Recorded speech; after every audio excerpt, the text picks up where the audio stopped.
নমস্কাৰ ঐতিহ্য বিচাৰি শীতানটোত সকলোকে স্বাগতম জনাইছোঁ। আজি মই আপোনালোকক লৈ যাবলৈ ওলাইছোঁ গোলাঘাটৰ আন এক ঐতিহ্য ক্ষেত্ৰলৈ, যিটো আছে গোলাঘাট চহৰৰ একেবাৰে মাজমজিয়াতে। তেনেহ'লে ব'লকচোন যাওঁ মোৰ লগত।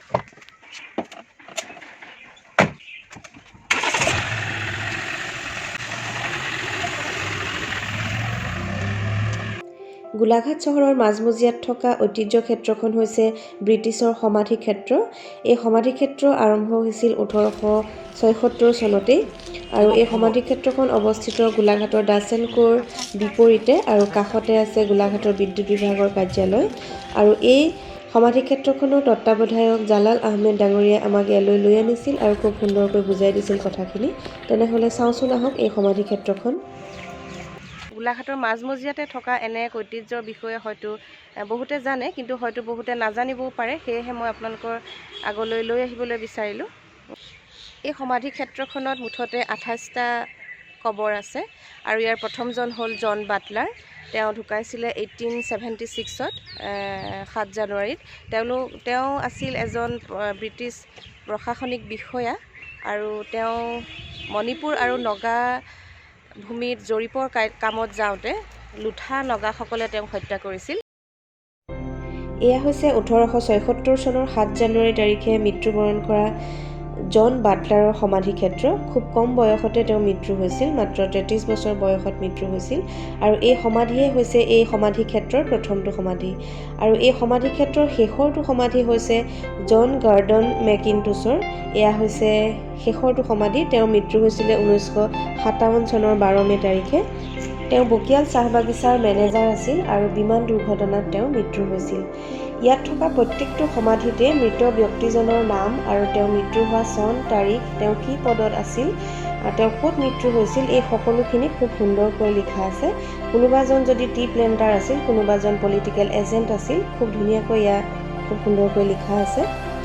এই ব্ৰিটিছ চিমেট্ৰিখনৰ বিষয়ে এতিয়াও বহু লোক অজ্ঞাত হৈ আছে, যদিও ইয়াত সমাধিস্থ কৰা ব্ৰিটিছ চাহাবসকলৰ পৰিয়ালৰ লোকসকল মাজে মাজে ইয়ালৈ আহে আৰু ইয়াৰ তত্ত্বাৱধায়কজনক লগ কৰে। আমি যদি ব্ৰিটিছ চিমেট্ৰিখনক সঠিক ৰূপত দাঙি ধৰিব পাৰোঁ, তেনেহ'লে এই স্থান বহু দেশী বিদেশী পৰ্যটকৰ আকৰ্ষণৰ কেন্দ্ৰবিন্দু হৈ পৰিব বুলি আশা কৰিব পাৰি। বিশেষকৈ কাজিৰঙা ভ্ৰমণ কৰিবলৈ অহা বিদেশী পৰ্যটকসকলৰ কাৰণে এই ঠাই অন্যতম আকৰ্ষণৰ কেন্দ্ৰবিন্দু হৈ পৰিব আৰু তাৰ কাৰণে চৰকাৰৰ উপযুক্ত আঁচনিৰ প্ৰয়োজন হ'ব। ঠাইখন যদি পৰ্যটকৰ আকৰ্ষণৰ কেন্দ্ৰবিন্দু কৰি গঢ়ি তুলিব পৰা যায়, তেতিয়াহ'লে ই গোটেই গোলাঘাট অঞ্চলটোৰ অৰ্থনীতিতেই যোগাত্মক প্ৰভাৱ পেলাব বুলি আশা কৰিব পাৰি। সেই সময়ৰ ব্ৰিটিছ প্ৰশাসনিক বিষয়া নহ'লে বা চাহ বাগানত কৰ্মৰত বিষয়াসকলৰ কবৰ ইয়াত আছে আৰু তেওঁলোকৰ পৰিয়ালবৰ্গৰ কবৰ ইয়াত আছে।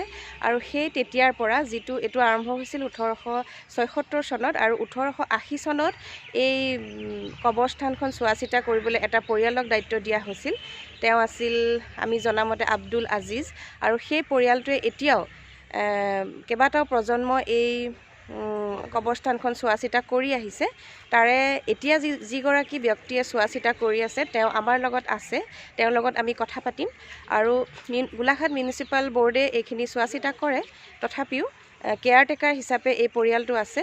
তেওঁ ক'ব এই শ্মশানখনৰ বিষয়ে। আহকচোন তেওঁৰ ওচৰলৈ যাওঁ। নমস্কাৰ, আপোনাৰ নাম? মই জালাল আহমেদ। জালাল আহমেদ, হয়। আপুনি ইয়াৰ কেয়াৰটেকাৰ হিচাপে আছে নহয় জানো? হয়। গতিকে আপুনি অকণমান কওকচোন এই শ্মশানখনৰ বিষয়ে। 78 জইন কৰিছোঁ। 78 মোক ককা হালমাৰ্ক ষ্টেটৰ আমি পে'মেণ্ট লৈছিলোঁ। হয়। তাৰপৰা আপোনাৰ মাহে 30 টকা দিছিলে। অঁ। তাৰপৰা 30 টকাটো ভালেমান কেইদিন পালোঁ। হয়। তাৰপৰা আপোনাৰ দয়াং ত্ৰিষ্টাললৈ আমাক দৰমহা আনিবলৈ পঠিয়ালে। 30 টকা মাহে। হয়। তাৰপৰা আমি দয়াঙলৈ গ'লোঁ, কেইবামান পালোঁ। 91লৈকে পালোঁ। তাৰপৰা 92ৰ পৰা আপোনাৰ দয়াং টি ষ্টেটে বোলে দৰমহা আপোনাক ইয়াত দিয়া নহ'ব, বকিয়াল টি ষ্টেট দিব, আপোনালোকে তাৰপৰা ল'ব। তাৰপৰা বকিয়াল টি ষ্টেটলৈ গ'লোঁ। বকিয়াল টি ষ্টেটে কৈছে নহয়, কোনো কাগজ পত্ৰ অহা নাই, গতিকে এতিয়া দৰমহা আপুনি নাপায়। প্ৰথমে 30 টকাই আছে। তাৰমানে 78ৰ পৰা 92লৈকে মই 30 টকা দৰমহাহে আনিলোঁ। কিন্তু তাৰপিছৰ পৰা আপোনাৰ দৰমহা পাতি আৰু মোৰ নাই। তাৰপৰা মাজতে আপোনাৰ আমাৰ ডাক্তৰ অজিত বৰুৱা আহিলে চেয়াৰমেন হৈ থাকোঁতে, তেখেতক আমাক জনাইছিলোঁ মই। তেখেতক ক'লে বোলে ঠিক আছে মই চামগৈ বোলো। তেখেতে আহিলে। মাজতে আপোনাৰ আছিলে অজন্তা নিয়োগ, তেখেতেও আহিলে। তো তেখেতেও আপোনাৰ ৱালবিলাক গোটেই কামখিনি কৰাই দিলে। অকণমান ঠিক ঠাক কৰাই দিলে, গোটেই আপোনাৰ অৱস্থা নাছিলে। এটা এতিয়া আপোনাক কিবা দিয়ে নেকি মিউনিচিপালিটি? এতিয়া বৰ্তমান মই একো এটা পোৱা নাই। আৰু তেওঁলোকে কিবা মানে চাফ চিকুণ কৰাত কিবা সহায় কৰে নেকি মিউনিচিপালিটি? সহায় মানে মই কেতিয়াবা মানুহ আনোগৈ, মানুহ দুবাৰ আনিছোগৈ, তেওঁলোকে পে'মেণ্ট কৰে। পে'মেণ্ট তেখেতলোকে কৰি দিছিলে।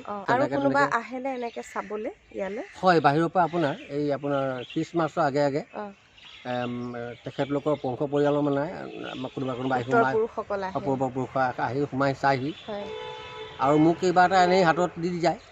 আৰু তেনেকৈ বেলেগ কোনোবা মানুহ আহে নেকি চাবলৈ? বেলেগ আপোনাৰ পৰ্যটক হিচাপে কি কয় মককচঙৰ পৰা কিছুমান নগা আছে, তেখেতলোক আহে। শেষৰজন ব্যক্তি যাক এই গোলাঘাটৰ চিমেট্ৰিখনত সমাধিস্থ কৰা হৈছিলে, আৰু এইজনৰ বিষয়ে কিছু কথা ক'ব আমাৰ জালাল দাই। এখেতৰ পৰিয়ালৰ মাজতে মোক আপোনাৰ চেক হিচাপে পইচা এটা পঠিয়াইছিলে যে আপুনি চোৱা চিতা কৰাৰ কাৰণে আমি ধন্যবাদ জনাইছোঁ, আৰু আপোনাক আমাৰ ফালৰ পৰা বিহাৰ টেষ্টৰ ফালৰ পৰা মোক 40,000 এটা দি পঠিয়াইছিলে। আজি কিছুদিন আগত আপোনাৰ 2014 মান চনত, মই পাহৰিছোঁ অলপ, কাষতে এইখন চিমেট্ৰিখন আৰু তেওঁ এইটো বাসস্থান, গতিকে তেতিয়াৰ পৰাই আপোনালোক ইয়াতে আছে তাৰমানে? কোনেও এতিয়া ইয়াৰ দায়িত্ব লোৱা নাই। তেখেতে কৈছে যে তেখেতে একো নেপালেও একো নেৰে, কেতিয়াও নেৰে। মানৱতা ডাঙৰ বস্তু বুলি কৈছে, গতিকে মানৱতাৰ খাতিৰতে তেওঁ এই শ্মশানখন চোৱা চিতা কৰি আছে। এতিয়া ক'ৰ পৰাও তেওঁ একো নাপায়, হ'লেও নিজৰ পকেটৰ খৰচ কৰি তেওঁ এইখন চোৱা চিতা কৰি আছে। বহুত ধন্যবাদ জালাল দা আপোনাক, আমাক এইকণ সময় দিয়াৰ কাৰণে বহুত ধন্যবাদ। 144 বছৰ আগেয়ে স্থাপন হোৱা এই ব্ৰিটিছ চিমেট্ৰিখন আপোনালোকক দেখুৱালোঁ। কেনে পালে মোক কমেণ্ট কৰি জনাব, আৰু যদি ভিডিঅ'টো ভাল পালে তেনেহ'লে মোৰ চেনেলটো ছাবস্ক্ৰাইব কৰিব বুলি আশা কৰিলোঁ। ধন্যবাদ।